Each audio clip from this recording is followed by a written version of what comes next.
पनुआकल के कचे में पानी में 4 सबब बेड़ी ऊंधी थी पई आहे, जंहिं दौरान समूरनि ॻोठाणनि खे इलाइक़े वासियुनि बचाए वरितो आहे। तफ़सील रिवाह एहसान भट्टी। जी एहसान। जी बिल्कुल, पनुआकल में बेड़ी कल्टी थी पई आहे।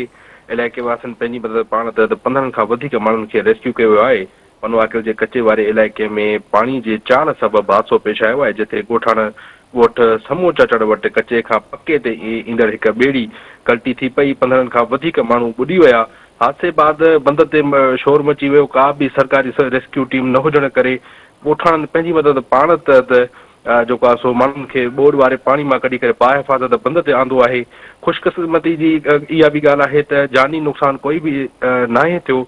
ॻोठाणनि मुतालबो बि कयो आहे त ॿेड़ी ते ज़रूरत खां ॻोठाणनि इहो बि चयो आहे त ॿेड़ी ते ज़रूरत खां वधीक सवारियूं ऐं सामान हो, जंहिं सबबु हादसो पेश आयो आहे। कचे जे इलाइक़े जा रहवासी इंतिज़ामिया खां मुतालबो करे रहिया आहिनि त फौरी तौर ते रेस्क्यू ॿेड़ियूं ॾिनियूं वञनि, जीअं मुस्तक़बिल में ॿोॾ जे पाणीअ में अहिड़े कंहिं बि हादसे खां बची सघिजे। इलाइक़े वासियुनि जो इहो बि चवणु आहे त हुकूमत रेस्क्यू इदारा कचे में पाणी जे चाढ़ दौरान रुगो रस्मी दौरा करे रहिया आहिनि, जॾहिं त हक़ीक़त में माण्हुनि जो मदद लाइ का बि अमली सहूलियत मौजूदु नाहे। हादसे खां पोइ ॿेड़ी जेको आहे सो उते ॿेड़ी जे हंधनि ते माण्हू पहुची विया आहिनि ऐं ॿोॾ मुतासिर इमरजेंसी हुजण बावजूद बि सरकारी रेस्क्यू टीम बंदनि तां गुम आहे। जी एहसान, जी मेहरबानी।